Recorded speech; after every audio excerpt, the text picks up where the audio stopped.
रहीम अस्सलाम वालेकुम। आप यूट्यूब चैनल देख रहे हैं और मैं हूं कामरान अरशद। आपसे रिक्वेस्ट है चैनल को सबसे पहले सब्सक्राइब कीजिएगा ताकि हर आने वाली वीडियो का लिंक आपको मिल सके। खैर, आपको मालूम है कि हमने अपने यूट्यूब चैनल पर इंटरव्यूज का सिलसिला शुरू किया है, जिसका मकसद आप लोगों को उन लोगों से मुतारिफ करवाना है जो जिंदगी में कुछ कर रहे हैं या कुछ करने का इरादा रखते हैं। तो आज ऐसे ही एक मेहमान को हमने अपने इस पॉडकास्ट में मधु का रखा है। सैरिश नईम हमारे साथ मौजूद होंगी।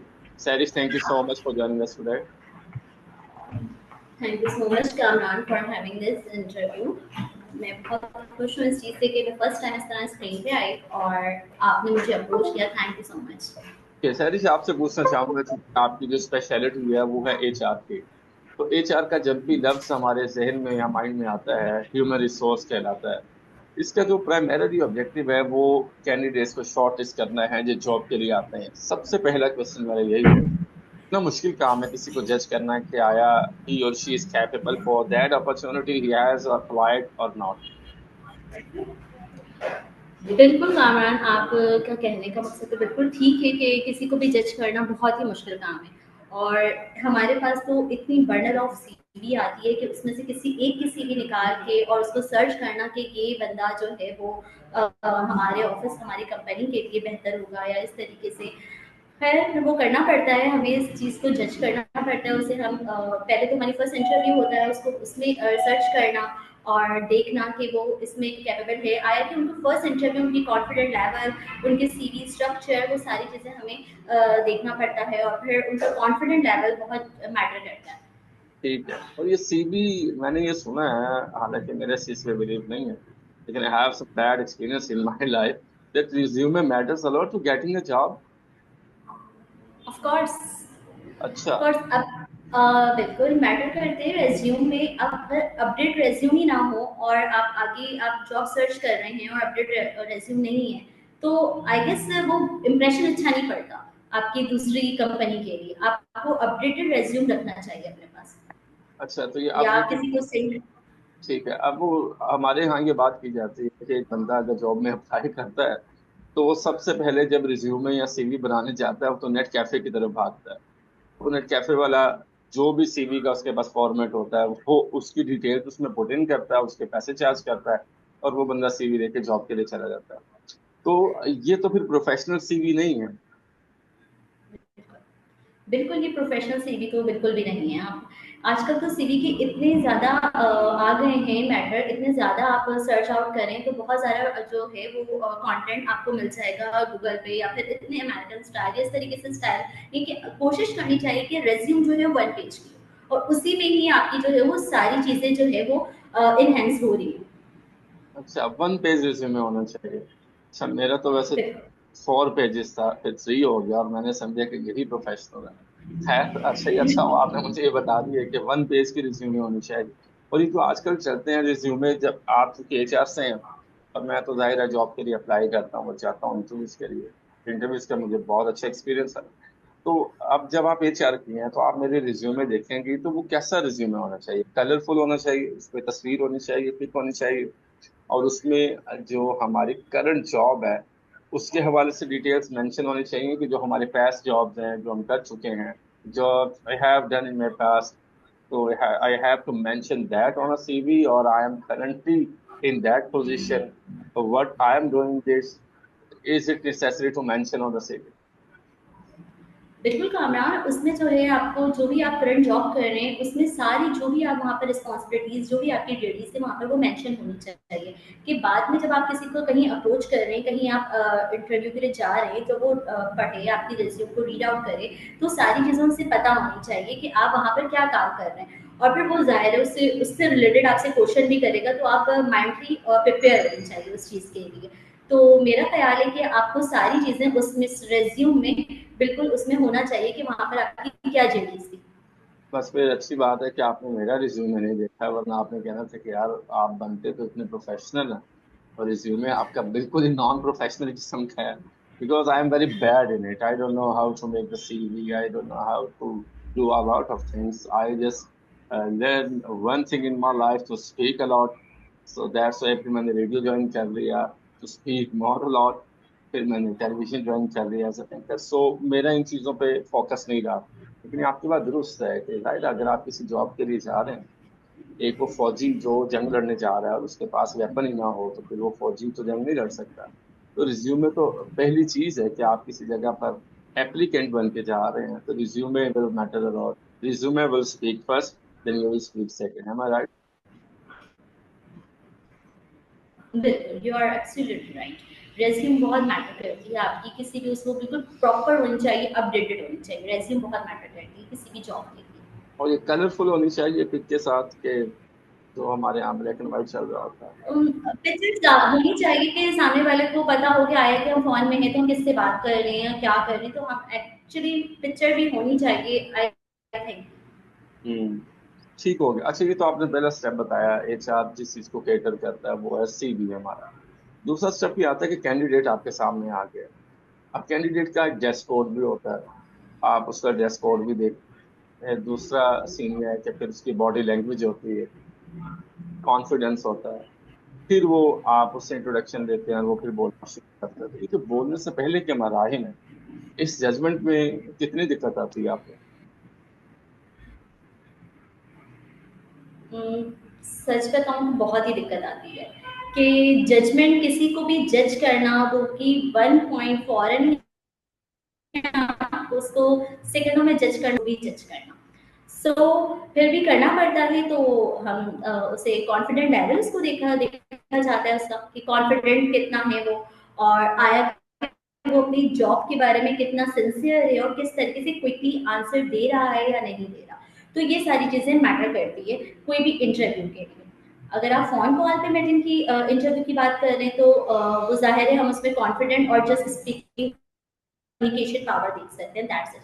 अगर आप फिजिकल इंटरव्यू ले रहे हैं तो उनकी सारी चीज़ें, उनकी बोलने का स्टाइल, उनकी कॉन्फिडेंट लेवल, उनकी communication skill, each and every चीज़ को हम इजीली हम उसको कवर कर सकते हैं, हम नोट कर सकते हैं। अच्छा, अगर आपकी ये बातें सच मान ली जाए तो फिर तो मैं बड़ा इंटेलिजेंट हूँ, और अगर ये सच नहीं है तो फिर मैं बहुत डर हूँ।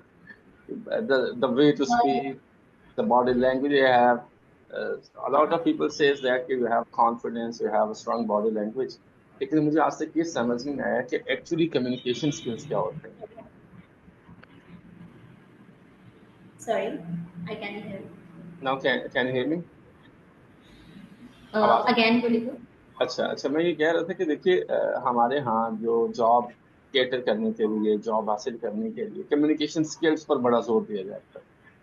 और कम्युनिकेशन स्किल्स की बात की जाए तो आपकी स्पीकिंग पावर अच्छी होनी चाहिए, ग्रुप ऑफ वर्ड्स, अल्फाज का चुनाव बेहतर होना चाहिए, बॉडी लैंग्वेज आपकी स्ट्रांग होनी चाहिए, और आप प्रेजेंटेबल प्रेजेंटेबल आपकी लुक होनी चाहिए जिसमें ड्रेस कोड भी आ जाता है। तो देखिए, ये इन तरफ इस तरफ तवज्जो नहीं देते। जो कैंडिडेट होता है वो सिर्फ तवज्जो दे रहा होता है कि इंटरव्यू में सवाल क्या करेंगे और उनको जवाब क्या देने हैं। और मुमकिन है कि वो अपनी बॉडी लैंग्वेज की वजह से रिजेक्ट हो रहा हो। ऐसा होता है आपके साथ? मोस्टली ऐसा हुआ तो नहीं है कि बॉडी लैंग्वेज की तरफ से रिजेक्ट हो रहा हो, लेकिन हम उनके जो देख रहे होते हैं कि उनका जो है काम पे कितना फोकस है और कितना वो काम को चीज़ें समझ रहे हैं और कितना वो हमें अपना आउटपुट दे सकते हैं। तो ऐसा कोई प्रेजेंटेशन इस तरीके से कोई ऐसा रिजेक्शन हुई नहीं है हमारी तरफ से, अल्लाह का शुक्र है। अच्छा, अब बॉडी लैंग्वेज कितना मैटर कर रही होती बॉडी लैंग्वेज तो बिल्कुल मैटर करती है, वो उससे ही आपकी बॉडी लैंग्वेज से आपकी कॉन्फिडेंट लेवल, कम्युनिकेशन स्किल्स सारी चीज़ें उसी में ही आ जाती है। आई गेस तो वो तो कॉन्फिडेंट तो होना चाहिए इंसान को। जब एक चीज़ के लिए आप निकले हैं, आप किसी भी चीज़ को सर्च करने निकले हैं या फिर किसी चीज़ को हासिल करने निकले हैं, तो आपको फुली कॉन्फिडेंट और पूरी यकीन के साथ उस काम को करना चाहिए। तो आई गेस मैटर तो करती है वो। है? और आपका एक्सपीरियंस क्या है? आप अपनी जर्नी के बारे में कुछ बताइएगा। अब आप एचआर में बैठे हैं, तो आपने अपनी जो लाइफ साइकिल है उसका आगाज कैसे किया और आगे आप क्या देखते हैं? सबसे पहले अपनी जर्नी का बताइए, कहाँ जॉब करनी थी और पूरी एचआर तक का सफर आपका कहाँ? एम था रहा है दो तीन चीज़ों का, तो वो अल्हम्दुलिल्लाह अल्हम्दुलिल्लाह वो मैंने कंप्लीट करा है। फर्स्ट ऑफ ऑल मुझे ड्राइविंग का बेतहा शौक था। अल्हम्दुलिल्लाह मैंने वो ड्राइविंग भी सीख ली, एंड देन फिर मुझे कहा था कि मैंने जब भी जॉब करनी है एडमिन साइड पे करनी है। हम्म। एडमिन साइड ये मेरा एक फोकस बना हुआ रहा है, हमेशा से एक फोकस बना कि एडमिन साइड्स पे करनी है। देन मैंने अपने छोटे लेवल से स्टार्ट किया। पहले मैंने रिसेप्शनिस्ट की जॉब की, देन फिर मैंने स्कूलों में जॉब की और वहाँ पर एडमिन साइड पे जॉब की। मैंने अपनी फर्स्ट जॉब जो मैंने अपनी फर्स्ट एडमिन की जॉब की थी स्कूल पे, तो मैंने उनसे बहुत सीखा, उनसे बहुत सीखा। छोटे लेवल पे रह के मैंने बहुत सीखा। जो इंसान जितने भी छोटे लेवल पे रहता है तो उससे वो बहुत गेन करता है, बहुत कुछ सीखता है। मैंने वहाँ से बहुत कुछ सीखा। देन फिर मैंने यूनिवर्सिटी में जॉब किया और फिर वहाँ भी मैंने सीखा। वहाँ पर मैंने अल्हम्दुलिल्लाह ऑपरेशन मैनेजर के तौर पर जॉब की थी। फिर मुझे मेरा फर्स्ट एक्सपीरियंस जो है, मुझे यहाँ से जब अप्रोच हुआ लीड से, तो मैंने यहाँ पर अपनी एचआर पे, यहाँ पर जब मैंने स्टार्टिंग ली तो मैंने बहुत कुछ, मुझे सिखाया भी गया और मैंने सीखा भी। और अल्हम्दुलिल्लाह मैं सबसे पहले क्या, मैं बहुत कॉन्फिडेंट थी और मैंने वो करके दिखाया। तो मैंने छोटे लेवल से अपनी बहुत कुछ सीखा और फिर मैं यहाँ तक पहुँची। Fair enough. और आपकी क्वालिफिकेशन बैकग्राउंड क्या है? क्वालिफिकेशन मेरा बिल्कुल भी एचआर से रिलेटेड नहीं था।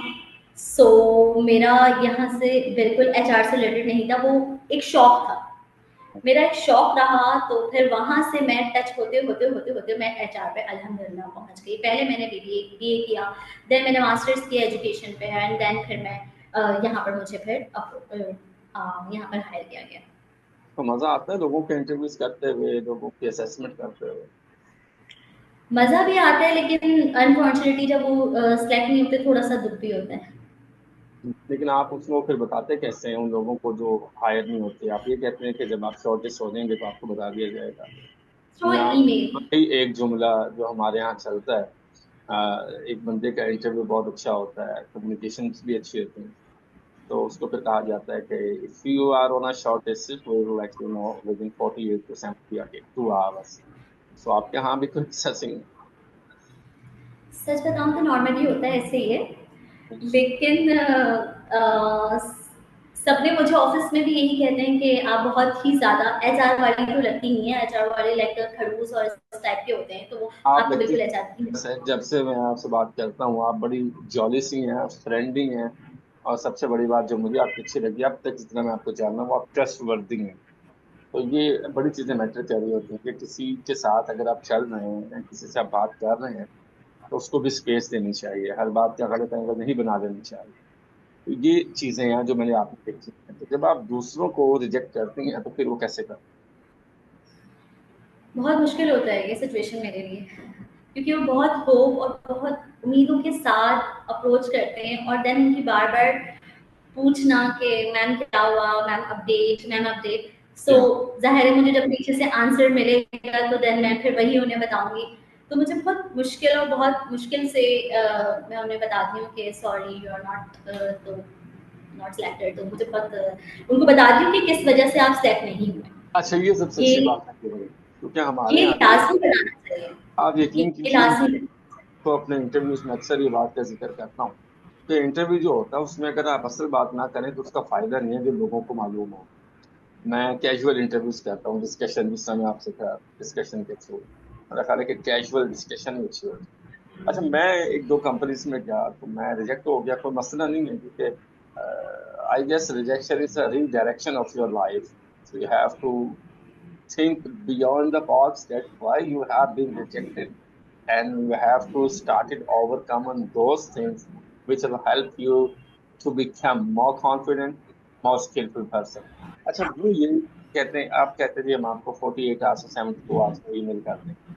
और सीन ये है कि वो रीजन भी नहीं बताते कि आप रिजेक्ट हुए। आप रीजन तो कैंडिडेट को बताएं ताकि उसको पता चले कि ये वो पॉइंट्स हैं जिसकी वजह से वो रिजेक्ट हो गया और उसको इन पॉइंट्स को ओवरकम करना है। आपकी बड़ी अच्छी मुझे बात है ये कि अगर आप उनको रीजन भी बताएं। बिल्कुल बिल्कुल ऐसे रीज़न लाज़मी बताना चाहिए, ताकि उसको जो है वो बाद में जब वो कहीं इंटरव्यू दे तो उसे अपनी लैकिंग पता हो कि मैं यहाँ पर कमज़ोर था, यहाँ पर वीक था, तो मुझे ये चीज़ सही करनी चाहिए। ये रीज़न तो लाज़मी आपको कैंडिडेट को लाज़मी बताना चाहिए। इसीलिए मैं कह रही हूँ, मेरे ऑफ़िस वाले, मेरे जितने भी एम्प्लॉइज़ हैं वो मुझे यही कहते हैं कि एचआर तो जिस तरीके से एचआर का लेवल होता है, वो आप लगती ही नहीं कि आप एक एचआर में हैं।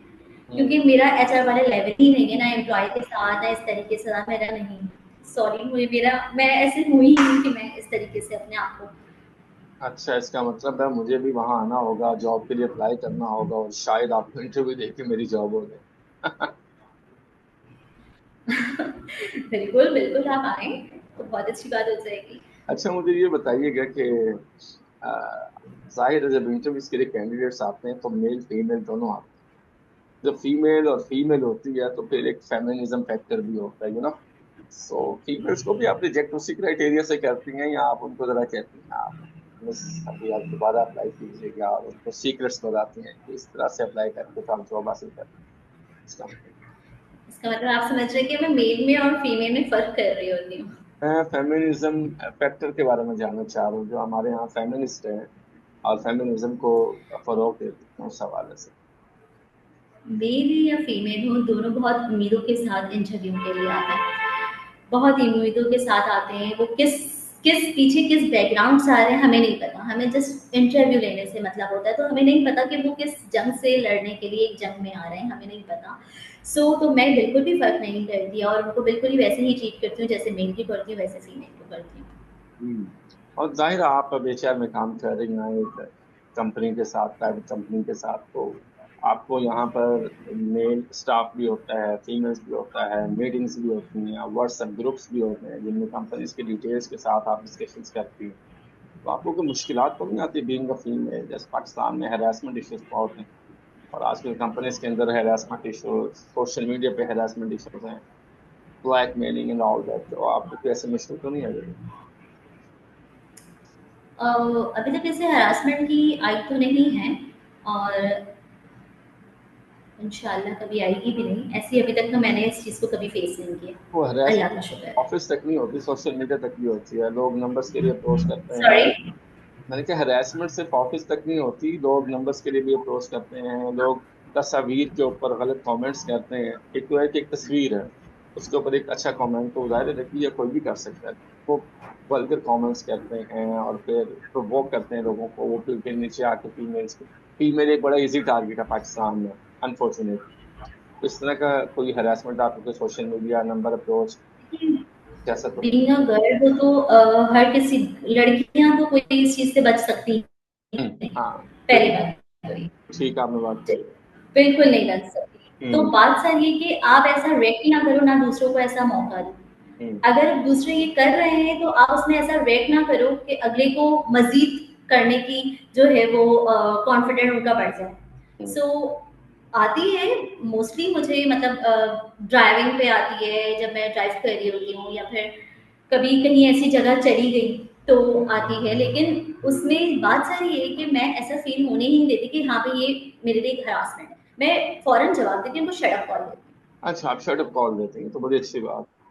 कि हमारे यहाँ फीमेल्स खामोश हो जाती हैं, वो समझती हैं कि नजरअंदाज करना ही बेहतर सोल्यूशन है, लेकिन मैं इससे एग्री नहीं करता। मैं एग्री यही करता हूँ कि आपको शट अप कॉल देना चाहिए। शट अप कॉल से फर्स्ट तमाम। पे आप शट अप कॉल दे दें तो फिर आगे बंदे का करने का वही ना हो कि फिर।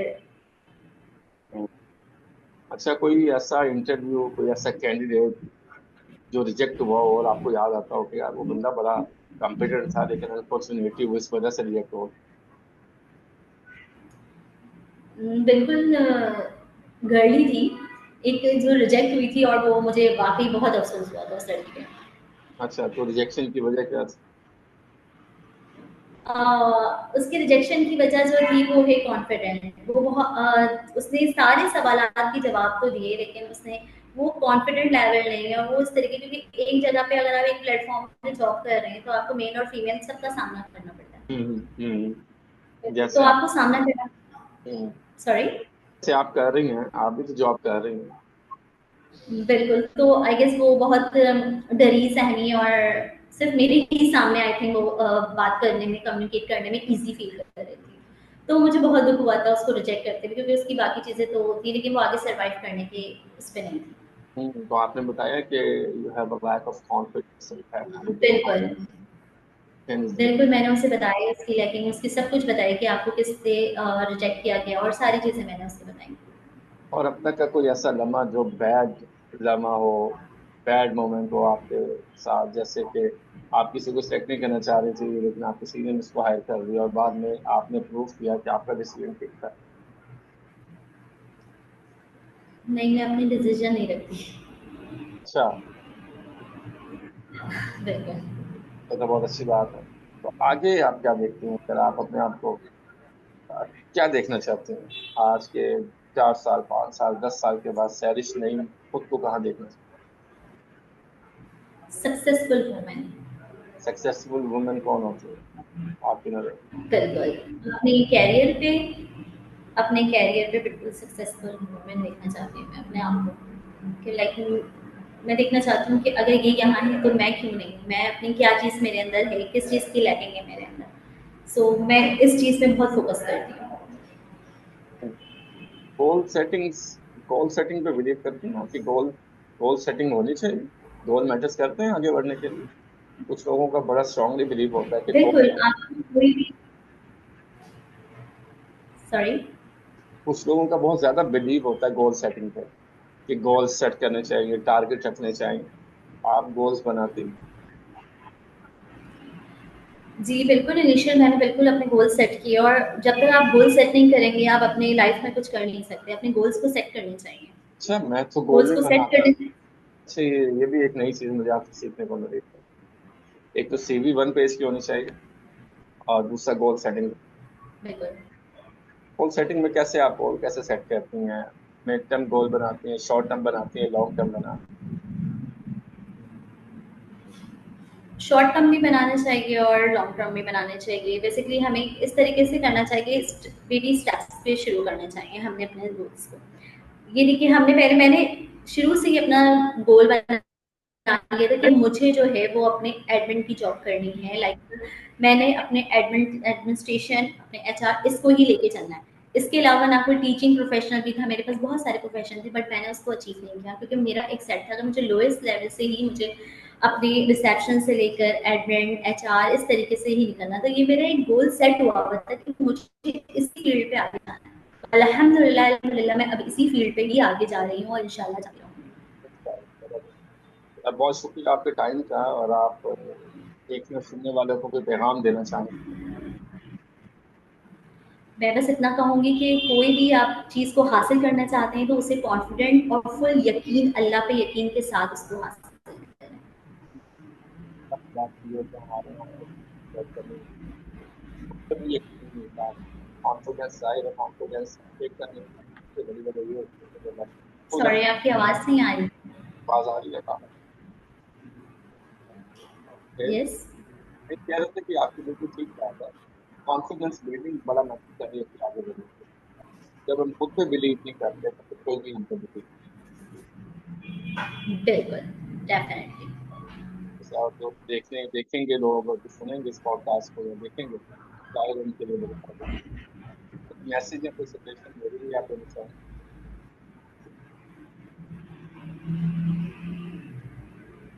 कामरा, मुझे आपकी आवाज़ नहीं आ रही है। आवाज आ रही है? बहुत स्लो आ रही है आपकी आवाज़। आवाज आ रही है? अच्छा, आप कोई मैसेज या कोई बहुत स्लो है कामरा। सजेशन या कोई मैसेज मुझे देना चाहें तो जरूर। आपको मैसेज या व्यूअर्स को? मेरा कोई मैसेज या सजेशन? बस आपकी यही कि इसी तरीके से मुझे मेरा कॉन्फिडेंट इसी तरीके से आप करते रहेंगे, कि मैं इसी तरीके से स्क्रीन पे आती रहूँ, और मुझे बहुत शौक भी है इस तरीके से स्क्रीन पे आने का। Thank you so much sorry नहीं, आप हमारे साथ में आपके पॉडकास्ट में, और आपको जबरदस्ती कैसे प्रोसीड है, हमारी प्रोसेस कैसा होता है, रिजेक्शंस की वजह क्या होती है, सभी लोग थैंक यू तो इस पॉडकास्ट में बहुत शुक्रिया आपके टाइम का। Thank you.